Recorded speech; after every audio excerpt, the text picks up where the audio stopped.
ഇന്ന് ഈവനിങ്ങിന് മക്കൾക്ക് ഞാൻ ക്യാരറ്റ് ജ്യൂസ് അടിച്ചു വെച്ചു. നല്ല ചൂടല്ലേ, അപ്പോൾ പിന്നെ സേമിയ ഉപ്പുമാവും ഉണ്ടാക്കി. അപ്പോൾ അത് മക്കൾക്ക് കൊടുക്കാമല്ലോ. അപ്പോൾ നമ്മുടെ കുഞ്ഞാണ്ടിയും അവിടെ കാവലിരിക്കുന്നുണ്ട്. കുഞ്ഞാണ്ടിക്ക് ഇന്ന് മീനൊന്നും കിട്ടിയില്ല. അത് കാരണം കുഞ്ഞാണ്ടി ഇത്തിരി സങ്കടത്തിലാണ്. ഞങ്ങൾക്ക് ഇന്ന് നോമ്പിൻ്റെ ക്ലീനിങ് ഇന്നും ഉണ്ടായിരുന്നു. ഇനി നാളെയും കൂടി ഉണ്ട് കുറച്ച് ക്ലീനിങ്ങൊക്കെ. അപ്പോൾ അബുക്കുട്ടൻ ഇന്ന് നേരത്തെ വന്നു. എൻ്റെ മൊയ്തീൻകുട്ടി ഇന്ന് എത്തുമ്പോൾ നേരം വൈകും. 7-7:15 ആവും എൻ്റെ മോൻ വരുമ്പോൾ. അങ്ങനെ ഉപ്മാവ് സെറ്റായി വന്നു. പിന്നെ അബുക്കുട്ടൻ എത്തി. അബുക്കുട്ടൻ വന്നിട്ടുണ്ട്. മാളുകുട്ടി തുണി അയൺ ചെയ്യണ തന്ത്രപ്പാടിലായിരുന്നു.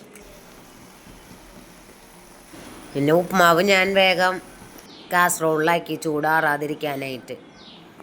അപ്പോൾ മൊയ്തീൻ വരുമ്പോൾ ചൂട്ടോടെ കൊടുക്കാമല്ലോ. ഉപ്മാവ് എപ്പോഴും ഈ പറഞ്ഞോണം ചൂടാറിക്കഴിഞ്ഞ ഒരു രസം ഉണ്ടാവില്ലല്ലോ.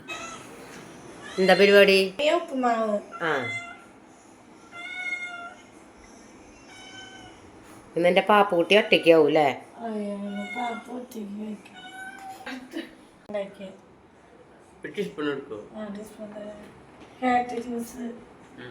ക്യാരറ്റ് പ്രോട്ടീൻ ജ്യൂസാണ് കേട്ടോ പാപ്പു. അബു കള്ളിപ്പെണ്ണും കള്ളച്ചക്കൻ എൻ്റെ മൊയ്തീനെ ഒറ്റയ്ക്കാക്കിയല്ലേ? പാവൻ്റെ മുത്ത്. രണ്ടാളും കഴിക്കും. ജ്യൂസ് മൊയ്തീനെ എടുത്ത് വെക്കിയിട്ട് മോനെ ഫ്രിഡ്ജിൽ എടുത്ത് വെച്ചോ. ഞാൻ എൻ്റെ കിളിക്കുഞ്ഞുങ്ങളെയും പൂച്ചക്കുഞ്ഞുങ്ങളെയൊക്കെ നോക്കിയിട്ട് ഇപ്പോൾ വരാട്ടെ. ആപ്പിളിക്ക് അബുക്കൂട്ടം കുളിക്കി. അത് സാലിതാണല്ലോ. എന്തു പറ്റൂത്തേ? ആടച്ചു പോട്ടേട്ടാ. പാപ്പ ഇപ്പൊ വരും. നിങ്ങളുടെ അത്തത്തിയാണ് കേട്ടോ. അത്തത്ത അബുമോന്റെ ദാദ. എന്താ നേരം വൈകിയ മുത്തേ? വേഗം വാ പൊന്നെ.